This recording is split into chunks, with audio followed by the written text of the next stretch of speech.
നമസ്കാരം, PSC today YouTube ചാനലിലേക്ക് ഏവർക്കും സ്വാഗതം. നമ്മൾ ഇന്ന് നോക്കാൻ പോകുന്നത് സൂപ്പർ മാരത്തോൺ ആണ്. എന്താണ് സൂപ്പർ മാരത്തോൺ എന്ന് അറിയാൻ സുഹൃത്തുക്ക് വേണ്ടി ജസ്റ്റ് ഒന്ന് പറഞ്ഞു തരാം. കേരള PSC, LDC, LGS പരീക്ഷകൾക്ക് 25 തവണയിൽ കൂടുതൽ ആവർത്തിച്ച ചോദ്യങ്ങളും അവ പഠിക്കേണ്ട കുറുക്ക് വഴികളുമാണ് നമ്മളോട് ചർച്ച ചെയ്യാൻ പോകുന്നത്. അപ്പോൾ ഇനി നമുക്ക് പഠിക്കാം സ്മാർട്ട് കോഡിലൂടെ. സുഹൃത്തുക്കളെ, നമ്മുടെ ചാനലിന്റെ ടെലഗ്രാം അക്കൗണ്ട് സ്റ്റാർട്ട് ചെയ്തിട്ടുണ്ട്. അതിന്റെ ലിങ്ക് ഡിസ്ക്രിപ്ഷനിൽ കൊടുത്തിരിക്കാം. സുഹൃത്തുക്കൾ ദയവ് ചെയ്ത് അതിൽ സബ്സ്ക്രൈബ് ചെയ്യുക. സുഹൃത്തുക്കൾക്ക് പരീക്ഷയ്ക്ക് ആവശ്യമായിട്ടുള്ള ഒത്തിരി പ്രധാനപ്പെട്ട പോയിന്റ്സുകൾ നമ്മൾ അതിനുള്ളിൽ അപ്ലോഡ് ചെയ്യുന്നതാണ്. അതുകൊണ്ട് മറക്കാതെ നമ്മുടെ PSC ടുഡേ ഒഫീഷ്യൽ എന്ന് പറയുന്ന ടെലഗ്രാം ചാനൽ സബ്സ്ക്രൈബ് ചെയ്യാൻ മറക്കരുത്. നമുക്ക് ക്ലാസ്സിലേക്ക് പോകാം. കോൺവെക്സ് ലെൻസിന്റെ ഉപയോഗങ്ങൾ. ആദ്യമായി നമ്മൾ നോക്കാൻ പോകുന്നത് കോൺവെക്സ് ലെൻസിന്റെ ഉപയോഗങ്ങൾ. മൈക്രോസ്കോപ്പ് കോൺവെക്സ് ലെൻസ് ആണ് ഉപയോഗിക്കുന്നത്. മൈക്രോസ്കോപ്പില് കോൺവെക്സ് ലെൻസ് ആണ് ഉപയോഗിക്കുന്നത്. ദീർഘദൃഷ്ടി പരിഹരിക്കാൻ ഉപയോഗിക്കുന്നത് കോൺവെക്സ് ലെൻസ് ആണ്. ദീർഘദൃഷ്ടി പരിഹരിക്കാൻ ഉപയോഗിക്കുന്നത് കോൺവെക്സ് ലെൻസ് ആണ്. ടിവിയിൽ ഉപയോഗിക്കുന്ന ലെൻസ് കോൺവെക്സ് ലെൻസ് ആണ്. ടിവിയിൽ ഉപയോഗിക്കുന്ന ലെൻസ് കോൺവെക്സ് ലെൻസ് ആണ്. വെള്ളെഴുത്ത് പരിഹരിക്കാൻ ഉപയോഗിക്കുന്ന ലെൻസ് കോൺവെക്സ് ലെൻസ്. വെള്ളെഴുത്ത് പരിഹരിക്കാൻ ഉപയോഗിക്കുന്ന lens convex lens. Burning glass ആയി ഉപയോഗിക്കുന്നത് കോൺവെക്സ് ലെൻസ്. ബേണിംഗ് ഗ്ലാസ് ആയിട്ട് ഉപയോഗിക്കുന്നത് കോൺവെക്സ് ലെൻസ്. വാച്ച് നന്നാക്കുന്ന ലെൻസിന്റെ നിർമ്മാണം ചോദിച്ചാൽ അത് കോൺവെക്സ് ലെൻസ് ആണ്. വാച്ച് നന്നാക്കുന്നവർ ഉപയോഗിക്കുന്ന ലെൻസിന്റെ നിർമ്മാണം ചോദിച്ചാൽ അത് കോൺവെക്സ് ലെൻസ് ആണ്. ഫോട്ടോഗ്രാഫി ക്യാമറകളിൽ ഉപയോഗിക്കുന്ന ലെൻസ് കോൺവെക്സ് ലെൻസ്. ഫോട്ടോഗ്രാഫി ക്യാമറകളിൽ ഉപയോഗിക്കുന്ന ലെൻസ് കോൺവെക്സ് ലെൻസ്. ടെലിസ്കോപ്പിൽ ഉപയോഗിക്കുന്ന ലെൻസ് കോൺവെക്സ് ലെൻസ്. ടെലിസ്കോപ്പിൽ ഉപയോഗിക്കുന്ന ലെൻസ് കോൺവെക്സ് ലെൻസ്. സിനിമ പ്രൊജക്ടറുകളിൽ ഉപയോഗിക്കുന്ന ലെൻസ് കോൺവെക്സ് ലെൻസ്. സിനിമ പ്രൊജക്ടറുകളിൽ ഉപയോഗിക്കുന്ന ലെൻസ് കോൺവെക്സ് ലെൻസ്. ഒന്നുകൂടി പറയാം സുഹൃത്തുക്കളെ, കോൺവെക്സ് ലെൻസിന്റെ ഉപയോഗങ്ങളാണ് നമ്മൾ പറയാൻ പോകുന്നത്. കോൺവെക്സ് ലെൻസിന്റെ ഉപയോഗങ്ങളാണ്, ശ്രദ്ധിച്ചോളണേ. മൈക്രോസ്കോപ്പിൽ കോൺവെക്സ് ലെൻസ് ആണ് ഉപയോഗിക്കുന്നത്. ദീർഘദൃഷ്ടി പരിഹരിക്കാൻ ഉപയോഗിക്കുന്ന ലെൻസ് കോൺവെക്സ് ലെൻസ്. ടിവിയിൽ ഉപയോഗിക്കുന്നത് കോൺവെക്സ് ലെൻസ് ആണ്. വെള്ളെഴുത്ത് പരിഹരിക്കാൻ ഉപയോഗിക്കുന്ന lens convex lens. Burning glass ആയിട്ട് ഉപയോഗിക്കുന്നത് കോൺവെക്സ് ലെൻസ്. വാച്ച് നന്നാക്കുന്നവർ ഉപയോഗിക്കുന്ന ലെൻസ് എന്ന് ചോദിച്ചു കഴിഞ്ഞാൽ അത് കോൺവെക്സ് ലെൻസ് ആണ്. ഫോട്ടോഗ്രാഫി ക്യാമറകളിൽ ഉപയോഗിക്കുന്ന ലെൻസ് കോൺവെക്സ് ലെൻസ്. ടെലിസ്കോപ്പിൽ ഉപയോഗിക്കുന്ന ലെൻസ് കോൺവെക്സ് ലെൻസ്. അതുപോലെ സിനിമ പ്രൊജക്ടറുകളിൽ ഉപയോഗിക്കുന്ന ലെൻസ് കോൺവെക്സ് ലെൻസ്. അടുത്തതായി നമുക്ക് പഠിക്കാനുള്ളത് റിപ്പൺ പ്രഭുവിനെ പറ്റിയിട്ടാണ്. പ്രധാനപ്പെട്ട ഒരു വൈസ്രോയിയാണ് റിപ്പൺ പ്രഭു. നമുക്ക് റിപ്പൺ പ്രഭുവിനെ പറ്റി നോക്കാം. ജനകീയ വൈസ്രോയി എന്നറിയപ്പെടുന്നത് റിപ്പൺ പ്രഭു ആണ്. ജനകീയ വൈസ്രോയി എന്നറിയപ്പെടുന്നത് റിപ്പൺ പ്രഭു ആണ്. ഇന്ത്യൻ തദ്ദേശ സ്വയംഭരണ സ്ഥാപനങ്ങളുടെ പിതാവ് എന്നറിയപ്പെടുന്നത് റിപ്പൺ പ്രഭു ആണ്. ഇന്ത്യൻ തദ്ദേശ സ്വയംഭരണ സ്ഥാപനങ്ങളുടെ പിതാവ് എന്നറിയപ്പെടുന്നത് റിപ്പൺ പ്രഭു ആണ്. 1882 റിപ്പൺ പ്രഭു തദ്ദേശ സ്വയംഭരണ സ്ഥാപനങ്ങൾ ഇന്ത്യയിൽ ആരംഭിക്കുന്നത്. അപ്പോൾ ഇന്ത്യയിൽ തദ്ദേശ സ്വയംഭരണ സ്ഥാപനങ്ങളുടെ പിതാവ് എന്നറിയപ്പെടുന്നത് റിപ്പൺ പ്രഭു ആണ്. അതുപോലെ റിപ്പൺ പ്രഭു ഇന്ത്യയിലെ തദ്ദേശ സ്വയംഭരണ സ്ഥാപനങ്ങൾ ആരംഭിച്ച വർഷം 1882 ലിറ്റൻ പ്രഭു നടപ്പിലാക്കിയ പ്രാദേശിക പത്രഭാഷാ നിയമം 1881 റദ്ദാക്കിയ വൈസ്രോയി ആര് എന്ന് ചോദിച്ചാൽ അത് റിപ്പൺ പ്രഭു ആണ്. പഠിച്ചോളനെ, ലിറ്റൻ പ്രഭു നടപ്പിലാക്കിയ പ്രാദേശിക പത്രഭാഷാ നിയമത്തെ 1881 റദ്ദാക്കിയ വൈസ്രോയി ആരെന്ന് ചോദിച്ചു കഴിഞ്ഞാൽ അത് റിപ്പൺ പ്രഭു ആണ്. ഏറ്റവും കൂടുതൽ PSC ഉദ്യോഗാർത്ഥികൾ തെറ്റിക്കുന്ന പോയിന്റ് ആണ് സുഹൃത്തുക്കളെ പറഞ്ഞത്. പ്രാദേശിക പത്രഭാഷാ നിയമം കൊണ്ടുവന്നത് ലിറ്റൻ പ്രഭു ആണ്. ആരാണ്? ലിറ്റൻ പ്രഭു ആണ്. ഇനി പഠിക്കാൻ ബുദ്ധിമുട്ടുണ്ടെങ്കിൽ ചെറിയൊരു കോഡ് പറഞ്ഞു തരാം സുഹൃത്തുക്കളെ. പ്രാദേശിക പത്രഭാഷാ നിയമം നിലവിൽ വന്നപ്പോൾ 10 കണക്കിന് പത്രങ്ങൾ കെട്ടിക്കിടന്നു എന്നങ്ങ് പഠിക്കുക. പ്രാദേശിക പത്രഭാഷാ നിയമം ലിറ്റൻ പ്രഭു കൊണ്ടുവന്നപ്പോ 10 കണക്കിന് പത്രം എന്ത് ചെയ്തു? കെട്ടിക്കിടന്നു. അപ്പോൾ 10 കണക്കിന് അവിടെ കിട്ടുമേ. പ്രാദേശിക പത്രഭാഷാ നിയമം നിലവിൽ വന്നപ്പോൾ 10 കണക്കിന് പത്രം എന്ത് ചെയ്തു? കെട്ടിക്കിടന്നു. അപ്പോൾ ലിട്ടണിനെയാണ് നമ്മൾ 10 എന്ന് പറഞ്ഞത്. ടൺ എന്ന് പറഞ്ഞു കഴിഞ്ഞാൽ ലിട്ടൺ ആണ്. ടൺ എന്ന് പറഞ്ഞു കഴിഞ്ഞാൽ ലിട്ടൺ ആണ്. പഠിക്കുക. 1881 ആദ്യത്തെ ഫാക്ടറി നിയമം കൊണ്ടുവന്ന വൈസ്രോയി ആരെന്ന് ചോദിച്ചാൽ റിപ്പൺ പ്രഭു ആണ്. 1881 ആദ്യത്തെ ഫാക്ടറി നിയമം കൊണ്ടുവന്ന വൈസ്രോയി റിപ്പൺ പ്രഭു ആണ്. ഇന്ത്യയിലെ ആദ്യത്തെ ഔദ്യോഗിക സെൻസസ് നടന്നത് റിപ്പൺ പ്രഭുവിന്റെ കാലത്താണ്. വർഷം 1881. ഇന്ത്യയിലെ ആദ്യത്തെ ഔദ്യോഗിക സെൻസസ് നടന്നത് റിപ്പൺ പ്രഭുവിന്റെ കാലത്താണ്. വർഷം 1881. സിവിൽ സർവീസ് എഴുതുവാനുള്ള പ്രായം 18 വയസ്സിൽ നിന്നും 21 വയസ്സാക്കി ഉയർത്തിയ അല്ലെങ്കിൽ പുനഃസ്ഥാപിച്ച വൈസ്രോയി ആരെന്ന് ചോദിച്ചു കഴിഞ്ഞാൽ അത് റിപ്പൺ പ്രഭു ആണ്. സിവിൽ സർവീസ് എഴുതുവാനുള്ള പ്രായപരിധി 18 വയസ്സിൽ നിന്നും 21 വയസ്സാക്കി പുനഃസ്ഥാപിച്ച അല്ലെങ്കിൽ ഉയർത്തിയ വൈസ്രോയി ആരെന്ന് ചോദിച്ചാൽ അത് റിപ്പൺ പ്രഭു ആണ്. വിദ്യാഭ്യാസ മേഖലയിലെ പുരോഗമനത്തിനു വേണ്ടി 1882 ഹണ്ടർ കമ്മീഷനെ നിയമിച്ച വൈസ്രോയി റിപ്പൺ പ്രഭു. വിദ്യാഭ്യാസ മേഖലയിലെ പുരോഗമനത്തിന് വേണ്ടിയിട്ട് 1882 ഹണ്ടർ കമ്മീഷൻ നിയമിച്ച വൈസ്രോയി ആരാണ്? റിപ്പൺ പ്രഭു ആണ്. ഇൽബർട്ട് ബില്ല് നടപ്പിലാക്കിയത് റിപ്പൺ പ്രഭുവിന്റെ കാലഘട്ടത്തിലാണ്, വർഷം 1883. ഇൽബർട്ട് ബില്ല് നടപ്പിലാക്കിയത് റിപ്പൺ പ്രഭുവിന്റെ കാലത്താണ്, വർഷം 1883. ഇൽബർട്ട് ബില്ല് എന്തെന്ന് സുഹൃത്തുക്കൾ എല്ലാവർക്കും അറിയാലോ. അറിഞ്ഞുകൂടാത്ത സുഹൃത്തുക്കൾ ഓർക്കുക, ഇൽബർട്ട് ബില്ല് എന്ന് പറഞ്ഞു കഴിഞ്ഞാൽ ഇന്ത്യയിൽ താമസിക്കുന്ന ബ്രിട്ടീഷ് പൗരന്മാരെ കൂടി ഇന്ത്യയുടെ നിയമത്തിനുള്ളിൽ കൊണ്ടുവരണമെന്നുള്ള ബില്ലാണ് ഇൽബർട്ട് ബില്ല് എന്നറിയപ്പെടുന്നത്. ഈ ബില്ല് നടപ്പിലാക്കുന്ന സമയത്ത് റിപ്പൺ പ്രഭു ആയിരുന്നു നമ്മുടെ ഇന്ത്യയുടെ വൈസ്രോയി ആയിരുന്നത്, വർഷം 1883. ഒന്നുകൂടി പറയാം സുഹൃത്തുക്കളെ, റിപ്പൺ പ്രഭുവിനെ പറ്റിയാണ് നമ്മളിവിടെ പറയുന്നത്. ജനകീയ വൈസ്രോയി എന്നറിയപ്പെടുന്നത് റിപ്പൺ പ്രഭു. ഇന്ത്യൻ തദ്ദേശ സ്വയംഭരണ സ്ഥാപനത്തിന്റെ പിതാവ് എന്നറിയപ്പെടുന്നത് റിപ്പൺ പ്രഭു ആണ്. വർഷം 1882 അദ്ദേഹം ഇന്ത്യയിലെ തദ്ദേശ സ്വയംഭരണ സ്ഥാപനങ്ങൾ ആരംഭിച്ചത്. ലിട്ടൺ പ്രഭു നടപ്പിലാക്കിയ പ്രാദേശിക പത്രഭാഷാ നിയമം 1881 റദ്ദാക്കിയ വൈസ്രോയി ആര് എന്ന് ചോദിച്ചാൽ അത് റിപ്പൺ പ്രഭു ആണ്. അതിനു വേണ്ടിയിട്ടുള്ള കോഡ് നമ്മൾ പറഞ്ഞിരുന്നു. പ്രാദേശിക പത്രഭാഷാ നിയമം നിലവിൽ വന്നപ്പോൾ ടൺ കണക്കിന് പത്രങ്ങൾ കെട്ടിക്കിടന്നു. അപ്പോൾ ലിട്ടനാണ് പ്രാദേശിക പത്രഭാഷാ നിയമം കൊണ്ടുവന്നത്. 1881 ആദ്യത്തെ ഫാക്ടറി നിയമം കൊണ്ടുവന്ന വൈസ്രോയി റിപ്പൺ പ്രഭു ആണ്. 1881 ആദ്യത്തെ ഫാക്ടറി നിയമം കൊണ്ടുവന്ന വൈസ്രോയി റിപ്പൺ പ്രഭു ആണ്. ഇന്ത്യയിലെ ആദ്യത്തെ ഔദ്യോഗിക സെൻസസ് നടപ്പിലാക്കിയത് റിപ്പൺ പ്രഭുവിന്റെ കാലത്ത്, വർഷം 1881. ഇന്ത്യയിലെ ആദ്യത്തെ ഔദ്യോഗിക സെൻസസ് നടപ്പിലാക്കിയത് റിപ്പൺ പ്രഭുവിന്റെ കാലത്താണ്, വർഷം 1881. സിവിൽ സർവീസ് എഴുതുവാനുള്ള പ്രായം 18 വയസ്സിൽ നിന്നും 21 വയസ്സാക്കി പുനഃസ്ഥാപിച്ച വൈസ്രോയി ആരെന്ന് ചോദിച്ചാൽ അത് റിപ്പൺ പ്രഭു ആണ്.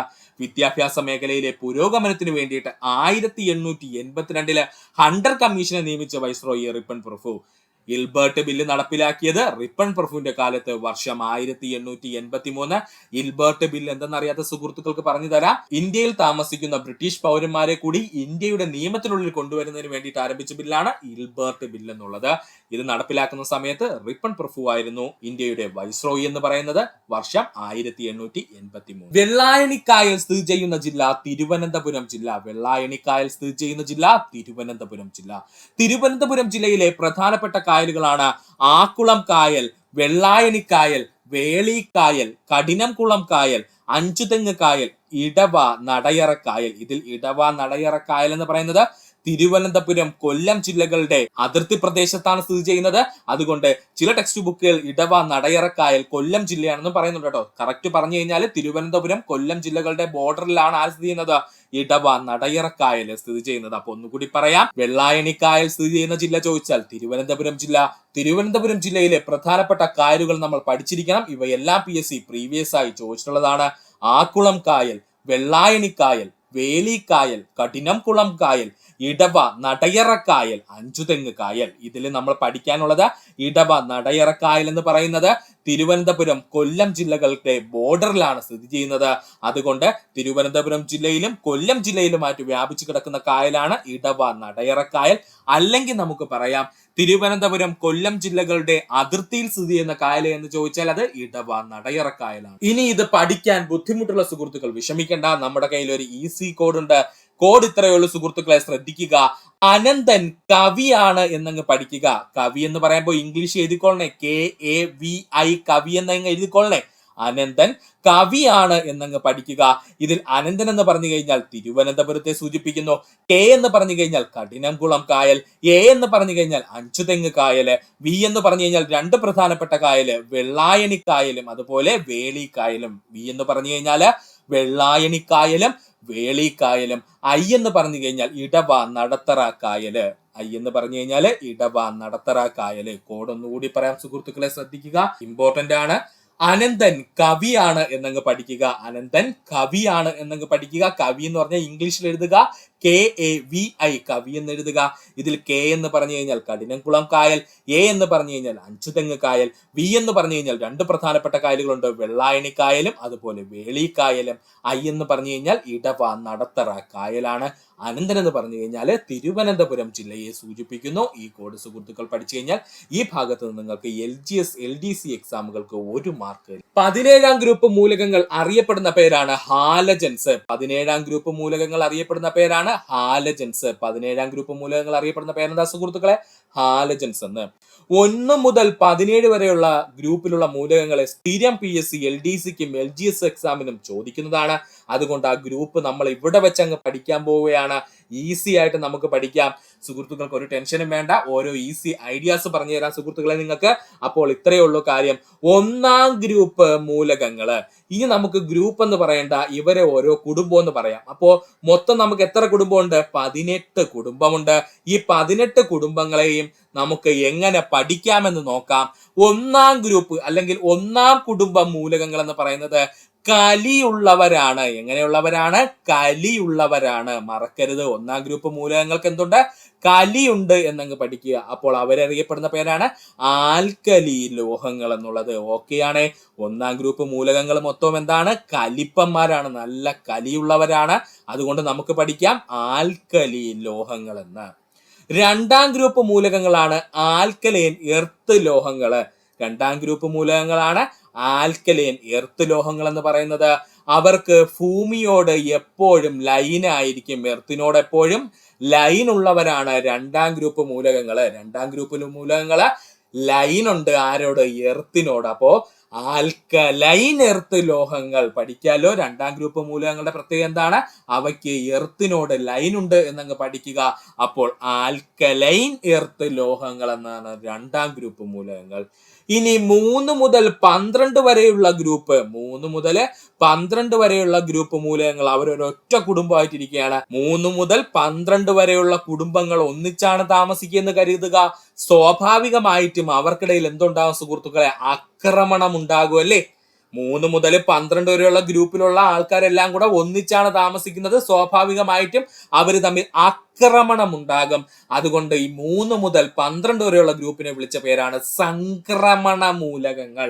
ആക്രമണം ഉണ്ടാക്കുന്ന സംക്രമണ മൂലകങ്ങൾ. അപ്പോൾ 3 മുതൽ 12 വരെയുള്ള ഗ്രൂപ്പ് മൂലകങ്ങൾ അറിയപ്പെടുന്ന പേരാണ് സംക്രമണ മൂലകങ്ങൾ. കാരണം 3 മുതൽ 12 വരെയുള്ള ഗ്രൂപ്പ് ഒന്നിച്ചിരിക്കും. അതുകൊണ്ട് അവരെപ്പോഴും ആക്രമണം കാണിച്ചുകൊണ്ടിരിക്കും. സംക്രമണ മൂലകങ്ങൾ. കിട്ടിയില്ലേ? 13ാം ഗ്രൂപ്പ് മൂലകങ്ങൾ എന്ന് പറയുന്നത് കൂട്ടത്തിലെ ഏറ്റവും ബോറന്മാരാണ്. അതുകൊണ്ട് ബോറോൺ കുടുംബം. 13ാം ഗ്രൂപ്പ് മൂലകം എന്ന് പറയുന്നത് ആ കുടുംബത്തിലെ ഏറ്റവും ബോറന്മാരായിട്ടുള്ള കുടുംബമാണ്. അതുകൊണ്ട് നമ്മൾ അവനെ വിളിച്ചു ബോറോൺ കുടുംബം. എന്താണ്? ബോറോൺ കുടുംബം. 14ാം ഗ്രൂപ്പ് മൂലകങ്ങൾക്ക് സ്വന്തമായിട്ട് കാറുണ്ട്. അതുകൊണ്ട് കാർബൺ കുടുംബം. 14ാം ഗ്രൂപ്പ് മൂലകങ്ങളെ നമ്മൾ വിളിക്കുന്ന പേരാണ് കാർബൺ കുടുംബം. അപ്പോ 14ാം ഗ്രൂപ്പ് മൂലകത്തിന് സ്വന്തമായിട്ട് കാറുണ്ട്. അതുകൊണ്ട് 14ാം ഗ്രൂപ്പ് മൂലകങ്ങളെ നമ്മൾ വിളിക്കുന്ന പേരാണ് കാർബൺ കുടുംബം. എന്ത് പേരിൽ അറിയപ്പെടുന്നത്? കാർബൺ കുടുംബം. 15ാം ഗ്രൂപ്പ് മൂലകങ്ങൾ എന്ത് കാര്യവും നൈസായിട്ട് ട്രൈ ചെയ്തുകൊണ്ടിരിക്കുന്ന കുടുംബമാണ് കേട്ടോ. 15ാം ഗ്രൂപ്പ് മൂലകങ്ങള് എന്ത് കാര്യത്തിനെ നൈസായിട്ട് ട്രൈ ചെയ്തുകൊണ്ടിരിക്കും. അതുകൊണ്ട് നൈട്രജൻ കുടുംബം. 15ാം ഗ്രൂപ്പിലെ കുടുംബങ്ങളെല്ലാം നൈസായിട്ട് എന്തെങ്കിലും ട്രൈ ചെയ്തുകൊണ്ടിരിക്കും. അതുകൊണ്ട് നൈട്രജൻ കുടുംബം. എന്താണ്? നൈട്രജൻ കുടുംബം. 16ാം ഗ്രൂപ്പ് മൂലകങ്ങൾ എപ്പോഴും ആരെങ്കിലും ഓസി ആയിരിക്കും ജീവിച്ചുകൊണ്ടിരിക്കുന്നത്. അതുകൊണ്ട് ഓക്സിജൻ കുടുംബം. മറക്കല്ലേ, 16ാം ഗ്രൂപ്പ് മൂലകങ്ങള് എപ്പോഴും ആരെങ്കിലും ഓസി ആയിരിക്കും ജീവിക്കുന്നത്. അതുകൊണ്ട് ഓക്സിജൻ കുടുംബം. ഓസുക എന്ന് പറഞ്ഞു കഴിഞ്ഞാൽ ഓക്സിജൻ എന്നങ്ങ് പഠിക്കുക. 16ാം ഗ്രൂപ്പ് മൂലകങ്ങള് ആരെങ്കിലും ഒക്കെ എപ്പോഴും ഓസി ആയിരിക്കും ജീവിക്കുന്നത്. അതുകൊണ്ട് ഓക്സിജൻ കുടുംബം. 17ാം ഗ്രൂപ്പാണ് കൂട്ടത്തിൽ ആരെ കണ്ടാലും ഹലോ എന്ന് പറഞ്ഞുകൊണ്ടിരിക്കും. അതുകൊണ്ട് ഹാലജൻ കുടുംബം. മറക്കരുത്, 17ാം ഗ്രൂപ്പ് മൂലകങ്ങൾ അറിയപ്പെടുന്ന പേരാണ് ഹാലജൻ കുടുംബം. അപ്പോ 17ാം ഗ്രൂപ്പ് മൂലകങ്ങൾ ആരെ കണ്ടാലും ഹലോ എന്ന് പറഞ്ഞുകൊണ്ടിരിക്കും. അപ്പോ 17ാം ഗ്രൂപ്പ് മൂലകങ്ങൾ അറിയപ്പെടുന്ന പേരാണ് ഹാലജൻ കുടുംബം. 18ാം ഗ്രൂപ്പ് മൂലകങ്ങളാണ് അലസന്മാരാണ്. 18ാം ഗ്രൂപ്പ് മൂലകങ്ങള് അലസന്മാരാണ്. അതുകൊണ്ട് അലസവാതകങ്ങൾ. 18ാം ഗ്രൂപ്പ് മൂലകങ്ങൾ അറിയപ്പെടുന്ന പേരാണ് അലസവാതകങ്ങൾ. കാരണം അവന്മാര് അലസന്മാരാണ്. ഒന്നുകൂടി പറയാം സുഹൃത്തുക്കളെ, ശ്രദ്ധിക്കുക, ഇമ്പോർട്ടന്റ് ആണ്. ഈ ഭാഗത്ത് നിന്ന് നിങ്ങൾക്ക് 1 മാർക്ക് പ്രതീക്ഷിക്കാം. കെമിസ്ട്രി മേഖലയിൽ നിന്നും.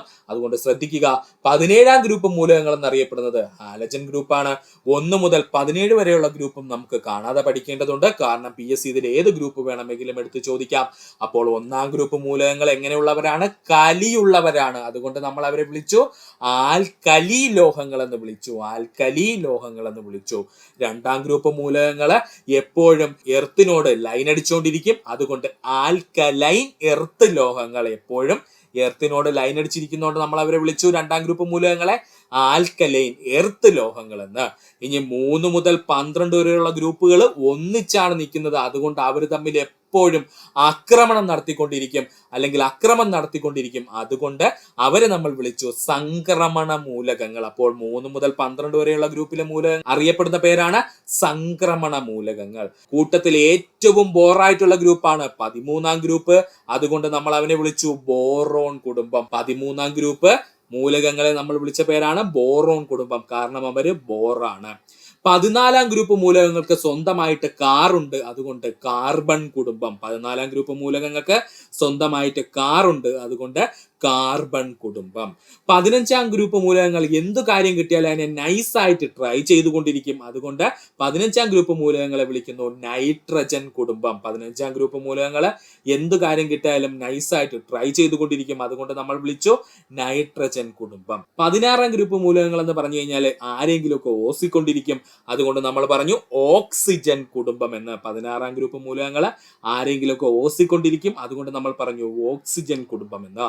17ാം ഗ്രൂപ്പ് മൂലകങ്ങൾ ആരെ കണ്ടാലും ഹലോ ഹലോ എന്നിങ്ങനെ പറഞ്ഞുകൊണ്ടിരിക്കും. അപ്പോൾ 17ാം ഗ്രൂപ്പ് മൂലകങ്ങളാണ് ഹാലജനുകൾ. മറക്കരുത്, 17ാം ഗ്രൂപ്പ് മൂലകങ്ങളാണ് ഹാലജനുകൾ. അപ്പൊ 17ാം ഗ്രൂപ്പ് മൂലകങ്ങൾ ആരെ കണ്ടാലും ഹലോ ഹലോ എന്ന് പറഞ്ഞുകൊണ്ടിരിക്കും. അപ്പോ ഹാലജനുകൾ. 18ാം ഗ്രൂപ്പ് എന്ന് പറയുന്നത് കൂട്ടത്തിൽ അലസന്മാരാണ് 18ാം ഗ്രൂപ്പ്. അതുകൊണ്ട് അലസവാതകങ്ങൾ എന്നറിയപ്പെടുന്നു. 18ാം ഗ്രൂപ്പ് മൂലകങ്ങൾ അറിയപ്പെടുന്ന പേരാണ് അലസവാതകങ്ങൾ. പഠിക്കുക. മനുഷ്യ ശരീരത്തിലെ രാസപരീക്ഷണശാല എന്നറിയപ്പെടുന്നത് കരളാണ്. മനുഷ്യ ശരീരത്തിലെ രാസപരീക്ഷണശാല എന്നറിയപ്പെടുന്നത് കരളാണ്. മനുഷ്യ ശരീരത്തിൽ ഏറ്റവും കൂടുതൽ താപനിലയുള്ള അവയവം ചോദിച്ചാൽ അത് കരളാണ്. മനുഷ്യ ശരീരത്തിൽ ഏറ്റവും കൂടുതൽ താപനിലയുള്ള അവയവം ചോദിച്ചാൽ അത് കരളാണ്. മനുഷ്യ ശരീരത്തിലെ ഏറ്റവും വലിയ ഗ്രന്ഥി എന്നറിയപ്പെടുന്നത് കരളാണ്. മനുഷ്യ ശരീരത്തിലെ ഏറ്റവും വലിയ ഗ്രന്ഥി എന്നറിയപ്പെടുന്നത് കരളാണ്. മനുഷ്യ ശരീരത്തിൽ ഏറ്റവും കൂടുതൽ കൊഴുപ്പ് സംഭരിച്ചു വെക്കുന്ന അവയവം ചോദിച്ചാൽ അത് കരളാണ്.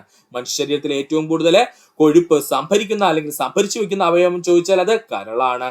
മനുഷ്യ ശരീരത്തിൽ കടന്നുകൂടുന്ന വിഷവസ്തുക്കളെ നശിപ്പിക്കുവാനായി നിയുക്തമായ അവയവം കരളാണ്. ശരീരത്തിൽ കടന്നുകൂടുന്ന വിഷവസ്തുക്കളെ നശിപ്പിക്കുന്ന അവയവം അല്ലെങ്കിൽ അതിന് നിയുക്തമായ അവയവം എന്നറിയപ്പെടുന്നത് കരളാണ്. മനുഷ്യ ശരീരത്തിൽ രക്തം കട്ടപിടിക്കുന്നതിന് ആവശ്യമായ പ്രോട്ടീൻ നിർമ്മിക്കുന്ന അവയവം കരളാണ്. മനുഷ്യ ശരീരത്തിലെ രക്തം കട്ടപിടിക്കുന്നതിന് ആവശ്യമായ പ്രോട്ടീൻ നിർമ്മിക്കുന്ന അവയവം കരളാണ്.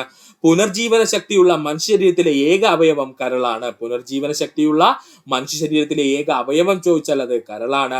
മനുഷ്യ ശരീരത്തിലെ ഏറ്റവും അധികം ഇരുമ്പ് സംഭരിപ്പിക്കപ്പെടുന്ന അവയവം ചോദിച്ചാൽ അത് കരളാണ്. മനുഷ്യ ശരീരത്തിലെ ഏറ്റവും കൂടുതൽ ഇരുമ്പ് സംഭരിക്കപ്പെടുന്ന അവയവം ചോദിച്ചു കഴിഞ്ഞാൽ അത് കരളാണ്. അമിതമായി കരളിലടിയുന്ന വൈറ്റമിൻ എന്ന് ചോദിച്ചാൽ വൈറ്റമിൻ എ ആണ്. അമിതമായ കരളിലടിയുന്ന വൈറ്റമിൻ ഏതാണ്? വൈറ്റമിൻ എ ആണ്. ഒന്നുകൂടി പറയാം സുഹൃത്തുക്കളെ, ഇത് മൊത്തം PSC പ്രീവിയസ് ആയി ചോദിച്ചതാണ്. മനുഷ്യ ശരീരത്തിലെ രാസപരീക്ഷണശാല എന്നറിയപ്പെടുന്നത് കരളാണ്. മനുഷ്യ ശരീരത്തിലെ ഏറ്റവും കൂടുതൽ താപനിലയുള്ള അവയവം കരളാണ്. മനുഷ്യ ശരീരത്തിലെ ഏറ്റവും വലിയ ഗ്രന്ഥി എന്നറിയപ്പെടുന്നത് കരളാണ്. മനുഷ്യ ശരീരത്തിലെ ഏറ്റവും കൂടുതൽ കൊഴുപ്പ് സംഭരിക്കുന്ന അവയവം കരളാണ്. മനുഷ്യ ശരീരത്തിൽ കടന്നുകൂടുന്ന വിഷവസ്തുക്കളെ നശിപ്പിക്കുന്ന അവയവം അല്ലെങ്കിൽ അതിന് നിയുക്തമായ അവയവം എന്നറിയപ്പെടുന്നത് കരളാണ്. മനുഷ്യ ശരീരത്തിൽ രക്തം കട്ടപിടിക്കുന്നതിന് ആവശ്യമായ പ്രോട്ടീൻ നിർമ്മിക്കുന്ന അവയവം കരളാണ്. പുനർജീവന ശക്തിയുള്ള മനുഷ്യ ശരീരത്തിലെ ഏക അവയവം കരളാണ്. മനുഷ്യ ശരീരത്തിൽ ഏറ്റവും അധികം ഇരുമ്പ് സംഭരിക്കപ്പെടുന്ന അവയവം ചോദിച്ചാൽ കരളാണ്. അമിതമായി കരളിലടിയുന്ന വൈറ്റമിൻ എ ആണ്. കേരള സംസ്ഥാനത്തിന്റെ രൂപീകരണത്തിന് കാരണമായ പ്രസ്ഥാനം ഐക്യ കേരള പ്രസ്ഥാനം. പഠിച്ചോളനെ, കേരള സംസ്ഥാനത്തിന്റെ രൂപീകരണത്തിന് കാരണമായ പ്രസ്ഥാനം ഐക്യ കേരള പ്രസ്ഥാനം. ഐക്യ കേരള പ്രസ്ഥാനത്തിന്റെ ആദ്യത്തെ സമ്മേളനം നടന്നത് ഒറ്റപ്പാലം. ഐക്യ കേരള പ്രസ്ഥാനത്തിന്റെ ആദ്യത്തെ സമ്മേളനം നടന്നത് ഒറ്റപ്പാലം. ആദ്യ ഐക്യ കേരള പ്രസ്ഥാന സമ്മേളനത്തിന് അധ്യക്ഷത വഹിച്ചത് ടി പ്രകാശൻ. ആദ്യ ഐക്യ കേരള പ്രസ്ഥാന സമ്മേളനത്തിന് അധ്യക്ഷത വഹിച്ച വ്യക്തി ടി പ്രകാശമാണ്. തൃശ്ശൂരിൽ നടന്ന ഐക്യ കേരള കൺവെൻഷൻ അധ്യക്ഷൻ ആരാന്ന് ചോദിച്ചാൽ അത് കേളപ്പനാണ്. വർഷം 1947. പഠിച്ചോളനെ, തൃശ്ശൂരിൽ നടന്ന ഐക്യ കേരള കൺവെൻഷന്റെ അധ്യക്ഷൻ ആരെന്ന് ചോദിച്ചു കഴിഞ്ഞാൽ അത് കേളപ്പനാണ്, വർഷം 1947. ഐക്യ കേരള പ്രതിജ്ഞ തയ്യാറാക്കിയത് NV കൃഷ്ണവാര്യരാണ്. ഐക്യ കേരള പ്രതിജ്ഞ തയ്യാറാക്കിയത് NV കൃഷ്ണവാര്യരാണ്. ഐക്യ കേരള കൺവെൻഷനിൽ കേരള രൂപീകരണം ആവശ്യപ്പെട്ടുകൊണ്ട് പ്രമേയം അവതരിപ്പിച്ചത് E മൊയ്തു മൗലവി. ഐക്യ കേരള കൺവെൻഷനിൽ കേരള സംസ്ഥാനം രൂപീകരിക്കണമെന്ന് ആവശ്യപ്പെട്ടുകൊണ്ട് പ്രമേയം അവതരിപ്പിച്ചത് E മൊയ്തു മൗലവിയാണ്. മലയാളം സംസാരിക്കുന്ന പ്രദേശങ്ങളെ ഉൾപ്പെടുത്തി കേരളം രൂപീകരിക്കണമെന്ന് EMS ആവശ്യമുന്നയിച്ച തന്റെ ഏത് കൃതിയിലൂടെയാണെന്ന് ചോദിച്ചു കഴിഞ്ഞാൽ അത് 1.25 കോടി മലയാളികളെ പഠിച്ചോളെ. മലയാളം സംസാരിക്കുന്ന പ്രദേശങ്ങളെ ഉൾപ്പെടുത്തി കേരളം എന്ന് പറയുന്ന ഒരു സംസ്ഥാനം രൂപീകരിക്കണമെന്ന് EMS നമ്പൂതിരിപ്പാട് ആവശ്യമുന്നയിച്ചത് അദ്ദേഹത്തിന്റെ ഏത് കൃതിയിലൂടെയാണ് എന്ന് ചോദിച്ചു കഴിഞ്ഞാൽ അത് 1.25 കോടി മലയാളികൾ എന്ന കൃതിയിലൂടെയാണ്. ഒന്നുകൂടി പറയാൻ സുഹൃത്തുക്കളെ ശ്രദ്ധിക്കുക. കേരള സംസ്ഥാനത്തിന്റെ രൂപീകരണത്തിന് കാരണമായ പ്രസ്ഥാനം ഐക്യ കേരള പ്രസ്ഥാനം. ഐക്യ കേരള പ്രസ്ഥാനത്തിന്റെ ആദ്യത്തെ സമ്മേളനം നടന്നത് ഒറ്റപ്പാലത്താണ്. ആദ്യ ഐക്യ കേരള പ്രസ്ഥാനത്തിന് അധ്യക്ഷത വഹിച്ചത് T പ്രകാശം. തൃശ്ശൂരിൽ നടന്ന ഐക്യ കേരള കൺവെൻഷന് അധ്യക്ഷത വഹിച്ചത് K കേളപ്പനാണ്. വർഷം 1947. ഐക്യ കേരള പ്രതിജ്ഞ തയ്യാറാക്കിയത് NV കൃഷ്ണവാര്യർ. ഐക്യ കേരള കൺവെൻഷനിൽ കേരള രൂപീകരണം ആവശ്യപ്പെട്ടുകൊണ്ട് പ്രമേയം അവതരിപ്പിച്ചത് E മൊയ്തു മൗലവി. മലയാളം സംസാരിക്കുന്ന പ്രദേശങ്ങളെ ഉൾപ്പെടുത്തി കേരളം രൂപീകരിക്കണമെന്ന് EMS നമ്പൂതിരിപ്പാട് ആവശ്യമുന്നയിച്ച അദ്ദേഹത്തിന്റെ ഏത് കൃതിയിലൂടെയാണെന്ന് ചോദിച്ചു കഴിഞ്ഞാൽ അത് 1.25 കോടി മലയാളികളിലൂടെ. ഓൾഡ് ഗിറ്റാറിസ്റ്റ് എന്നത് ആരുടെ ചിത്രമാണെന്ന് ചോദിച്ചാൽ അത് പാബ്ലോ പിക്കാസോയുടെ ചിത്രമാണ്. ഇപ്പോഴത്തെ PSC ട്രെൻഡിങ് കിടക്കുന്ന ചോദ്യമാണ്. ഓൾഡ് ഗിറ്റാറിസ്റ്റ് എന്നത് ആരുടെ ചിത്രമാണ് എന്ന് ചോദിച്ചാൽ അത് പാബ്ലോ പിക്കാസോയുടെ ചിത്രങ്ങളാണ്. പാബ്ലോ പിക്കാസോയുടെ പ്രശസ്തമായ ചിത്രങ്ങളാണ് lady with a fan, lady with a fan, old guitarist, boy with a pipe, Guernica. ഇതിൽ ഗൂർണിക്ക ഒരുപാട് തവണ PSC പ്രീവിയസ് ആയി ചോദിച്ചിട്ടുണ്ട്, അതുകൊണ്ട് പഠിക്കണം, ഇമ്പോർട്ടന്റ് ആണ്. ഓൾഡ് ഗിറ്റാറിസ്റ്റ് എന്നത് ആരുടെ ചിത്രമാണെന്ന് ചോദിച്ചാൽ അത് പാബ്ലോ പിക്കാസോ വരച്ച ചിത്രമാണ്. പാബ്ലോ പിക്കാസോയുടെ പ്രശസ്തമായ മറ്റു ചിത്രങ്ങൾ നമുക്ക് നോക്കാം. Lady with fan, old guitarist, boy with pipe, Guernica. ഇത്രയും ചിത്രങ്ങളാണ് പഠിക്കുക. ഇനി ഇത് പഠിക്കാൻ ബുദ്ധിമുട്ടുള്ള സുഹൃത്തുക്കൾ വിഷമിക്കേണ്ട. നമ്മുടെ കയ്യിൽ ഒരു ഈസി കോഡ് ഉണ്ട്. ആ കോഡ് ഉപയോഗിച്ച് നമുക്ക് അങ്ങ് പഠിച്ചു കളയാം. കോഡ് ഇത്രയേ ഉള്ളൂ. പിക്കാസോ ബ്ലോഗ് എഴുതി എന്നങ്ങ് പഠിക്കുക. ബ്ലോഗ് എന്ന് ഇംഗ്ലീഷിൽ എഴുതണേ. പിക്കാസോ BLOG ബ്ലോഗ് എഴുതി എന്നങ്ങ് പഠിക്കുക. പിക്കാസോ ബ്ലോഗ് എഴുതി എന്നങ്ങ് പഠിക്കുക. ഇതിൽ പിക്കാസോ എന്ന് വെച്ച് കഴിഞ്ഞാൽ പാബ്ലോ പിക്കാസോയെ സൂചിപ്പിക്കുന്നു. B എന്ന് പറഞ്ഞു കഴിഞ്ഞാൽ boy with a pipe, B എന്ന് പറഞ്ഞു കഴിഞ്ഞാൽ boy with a pipe. L എന്ന് പറഞ്ഞു കഴിഞ്ഞാൽ ലേഡി വിത്ത് ഫാന്, L എന്ന് പറഞ്ഞു കഴിഞ്ഞാൽ ലേഡി വിത്ത് ഫാന്. O എന്ന് പറഞ്ഞു കഴിഞ്ഞാൽ ഓൾഡ് ഗിറ്റാറിസ്റ്റ്, O എന്ന് പറഞ്ഞു കഴിഞ്ഞാൽ ഓൾഡ് ഗിറ്റാറിസ്റ്റ്. G എന്ന് പറഞ്ഞു കഴിഞ്ഞാൽ ഗൂർണിക്ക, G എന്ന് പറഞ്ഞു കഴിഞ്ഞാൽ ഗൂർണിക്ക. അപ്പോ പിക്കാസോ ബ്ലോഗ് എഴുതി എന്നങ്ങ് പഠിക്കുക. BLOG ബ്ലോഗ് എഴുതി എന്നങ്ങ് പഠിക്കുക. ഇതിൽ പിക്കാസോ എന്ന് വെച്ച് കഴിഞ്ഞാൽ പാബ്ലോ പിക്കാസോയെ സൂചിപ്പിക്കുന്നു. B എന്ന് പറഞ്ഞു കഴിഞ്ഞാൽ ബോയ് വിത്ത് പൈപ്പാണ്. L എന്ന് പറഞ്ഞു കഴിഞ്ഞാൽ ലേഡി വിത്ത് ഫാൻ ആണ്. O എന്ന് പറഞ്ഞു കഴിഞ്ഞാൽ ഓൾഡ് ഗിറ്റാറിസ്റ്റ്. G എന്ന് പറഞ്ഞു കഴിഞ്ഞാൽ ഗൂർണിക്ക പഠിക്കുക. അഹമ്മദാബാദ് മിൽ സമരം നടന്ന വർഷം 1918. അഹമ്മദാബാദ് മിൽ സമരം നടന്ന വർഷം 1918. ഒന്നാം ലോക മഹായുദ്ധം അവസാനിച്ച വർഷം 1918. ഒന്നാം ലോക മഹായുദ്ധം അവസാനിച്ച വർഷം 1918. ആനന്ദ മഹാസഭ ആരംഭിച്ച വർഷം 1918. ആനന്ദ മഹാസഭ ആരംഭിച്ച വർഷം 1918. BP Wadia Madras labour union ആരംഭിച്ച വർഷം 1918. BP Wadia Madras labour union ആരംഭിച്ച വർഷം 1918. EK നയനാരും K കരുണാകരനും ജനിച്ച വർഷം 1918. EK നയനാരും K കരുണാകരനും ജനിച്ച വർഷം 1918. മാഹി മഹാജനസഭ രൂപം കൊണ്ട വർഷം 1918. മാഹി മഹാജനസഭ രൂപം കൊണ്ട വർഷം 1918. CV രാമൻപിള്ളയുടെ രാമരാജ ബഹദൂറിന്റെ ഒന്നാം പതിപ്പ് ഇറങ്ങിയ വർഷം 1918. CV രാമൻപിള്ളയുടെ രാമരാജ ബഹദൂറിന്റെ ഒന്നാം പതിപ്പ് ഇറങ്ങിയ വർഷം 1918. ദക്ഷിണേന്ത്യയിലെ ആദ്യത്തെ മൂകചിത്രമായ കീചകവധം റിലീസായ വർഷം 1918.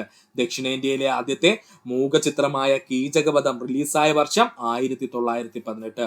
ഒന്നുകൂടി പറയാം സുഹൃത്തുക്കളെ, ശ്രദ്ധിക്കുക. 1918 നടന്ന പ്രധാനപ്പെട്ട സംഭവങ്ങളാണ് നമ്മൾ നോക്കുന്നത്. അഹമ്മദാബാദ് മിൽ സമരം നടന്ന വർഷം 1918. ഒന്നാം ലോക മഹായുദ്ധം അവസാനിച്ച വർഷം 1918. ആനന്ദ മഹാസഭ ആരംഭിച്ച വർഷം 1918. BP Wadia Madras labour union ആരംഭിച്ച വർഷം 1918. EK നയനാർ K കരുണാകരനും ജനിച്ച വർഷം 1918. മാഹി മഹാജനസഭ രൂപം കൊണ്ട വർഷം 1918. CB രാമൻ പിള്ളയുടെ രാമരാജ ബഹദൂറിന്റെ ഒന്നാം പതിപ്പ് ഇറങ്ങിയ വർഷം 1918. ദക്ഷിണേന്ത്യയിലെ ആദ്യത്തെ മൂകചിത്രമായ കീചകവധം റിലീസായ വർഷം 1918. പഠിക്കുക. ഇന്ത്യയിലെ ഏക സജീവ അഗ്നിപർവ്വതം ബാരൻ ദ്വീപ്. ഇന്ത്യയിലെ ഏക സജീവ അഗ്നിപർവ്വതം ബാരൻ ദ്വീപ്. ബാരൻ ദ്വീപ് അഗ്നിപർവ്വതം സ്ഥിതി ചെയ്യുന്നത് ആൻഡമാൻ ദ്വീപുകളിൽ. ബാരൻ ദ്വീപ് അഗ്നിപർവ്വതം സ്ഥിതി ചെയ്യുന്നത് ആൻഡമാൻ ദ്വീപുകളിലാണ്. ഇന്ത്യയിലെ നിർജീവ അഗ്നിപർവ്വതം നാർക്കൊണ്ടമാണ്. അത് സ്ഥിതി ചെയ്യുന്നത് ആൻഡമാനിലാണ്. ഇന്ത്യയിലെ നിർജീവ അഗ്നിപർവ്വതമായിട്ടുള്ള നാർക്കൊണ്ടം സ്ഥിതി ചെയ്യുന്നത് ആൻഡമാനിലാണ്. ലോകത്തിലെ ഏറ്റവും വലിയ അഗ്നിപർവ്വതം താമു മാസിഫ് ആണ്. ലോകത്തിലെ ഏറ്റവും വലിയ അഗ്നിപർവ്വതം എന്നറിയപ്പെടുന്നത് താമു മാസിഫ് ആണ്. ലോകത്തിലെ ഏറ്റവും വലിയ സജീവ അഗ്നിപർവ്വതം എന്നറിയപ്പെടുന്നത് മോണോലോവയാണ്. ലോകത്തിലെ ഏറ്റവും വലിയ സജീവ അഗ്നിപർവ്വതം എന്നറിയപ്പെടുന്നത് മോണോലോവയാണ്. ലോകത്തിലെ ഏറ്റവും ഉയരം കൂടിയ അഗ്നിപർവ്വതം എന്നറിയപ്പെടുന്നത് ഓജോസ് ഡെൽ സലാട്ടോ ആണ്. ഓജോസ് ഡെൽ സലാട്ടോ ആണ് ലോകത്തിലെ ഏറ്റവും ഉയരം കൂടിയ അഗ്നിപർവ്വതം എന്നറിയപ്പെടുന്നത് ഓജോസ് ഡെൽ സലാട്ടോയാണ്. ഓജോസ് ഡെൽ സലാട്ടോയാണ്. അഗ്നിപർവ്വതങ്ങളുടെ നാട് എന്നറിയപ്പെടുന്ന രാജ്യം ജപ്പാനാണ്. അഗ്നിപർവ്വതങ്ങളുടെ നാട് എന്നറിയപ്പെടുന്ന രാജ്യം ജപ്പാനാണ്. ഒന്നുകൂടി പറയാം സുഹൃത്തുക്കളെ, ശ്രദ്ധിക്കുക. ഇന്ത്യയിലെ ഏക സജീവ അഗ്നിപർവ്വതം എന്ന് പറയുന്നത് ബാരൻ ദ്വീപാണ്. ബാരൻ ദ്വീപ് അഗ്നിപർവ്വതം സ്ഥിതി ചെയ്യുന്നത് ആൻഡമാൻ ദ്വീപുകളിലാണ്. ഇന്ത്യയിലെ നിർജീവ അഗ്നിപർവ്വതം നാർക്കൊണ്ടം സ്ഥിതി ചെയ്യുന്നത് ആൻഡമാനിലാണ്. ലോകത്തിലെ ഏറ്റവും വലിയ അഗ്നിപർവ്വതം താമു മാസിഫ് ആണ്. ലോകത്തിലെ ഏറ്റവും വലിയ സജീവ അഗ്നിപർവ്വതം മോണോലോവയാണ്. ലോകത്തിലെ ഏറ്റവും ഉയരം കൂടിയ അഗ്നിപർവ്വതം ഓജോസ് ഡെൽ സലാട്ടോയാണ്. അഗ്നിപർവ്വതങ്ങളുടെ നാട് എന്നറിയപ്പെടുന്നത് ജപ്പാനാണ്. അഗ്നിപർവ്വത നാട് എന്നറിയപ്പെടുന്ന രാജ്യം ജപ്പാനാണ്. പഠിക്കുക. പറങ്കികൾ എന്നറിയപ്പെടുന്നത് പോർച്ചുഗീസുകാര്. പറങ്കികൾ എന്ന് നമ്മൾ വിളിച്ചത് ആരെയാണ്? പോർച്ചുഗീസുകാരെയാണ്. പരന്തരീസുകാരെന്നറിയപ്പെടുന്നത് ഫ്രഞ്ചുകാരാണ്. പരന്തരീസുകാരെന്നറിയപ്പെടുന്നത് ഫ്രഞ്ചുകാരാണ്. ലന്തക്കാരെന്നറിയപ്പെടുന്നത് ഡച്ചുകാരാണ്. ലന്തക്കാരെന്നറിയപ്പെടുന്നത് ഡച്ചുകാരാണ്. മാൻസികകൾ എന്നറിയപ്പെടുന്നത് ചൈനക്കാരാണ്. മാൻസികകൾ എന്നറിയപ്പെടുന്നത് ചൈനക്കാരാണ്. യാങ്കികൾ എന്നറിയപ്പെടുന്നത് അമേരിക്കക്കാരാണ്. യാങ്കികൾ എന്നറിയപ്പെടുന്നത് അമേരിക്കക്കാരാണ്. യവനർ എന്നറിയപ്പെടുന്നത് ഗ്രീക്കുകാരാണ്. യവനർ എന്നറിയപ്പെടുന്നത് ഗ്രീക്കുകാരാണ്. ഒന്നുകൂടി പറയാം സുഹൃത്തുക്കളെ, ശ്രദ്ധിക്കുക. പറങ്കികൾ എന്നറിയപ്പെടുന്നത് പോർച്ചുഗീസുകാരാണ്. പരന്തരീസുകാർ എന്നറിയപ്പെടുന്നത് ഫ്രഞ്ചുകാരാണ്. ലന്തക്കാർ എന്നറിയപ്പെടുന്നത് ഡച്ചുകാരാണ്.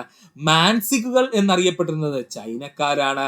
യാങ്കികൾ എന്നറിയപ്പെട്ടിരുന്നത് അമേരിക്കക്കാരാണ്. യവനർ എന്നറിയപ്പെട്ടിരുന്നത് ഗ്രീക്കുകാരാണ്. പഠിക്കുക.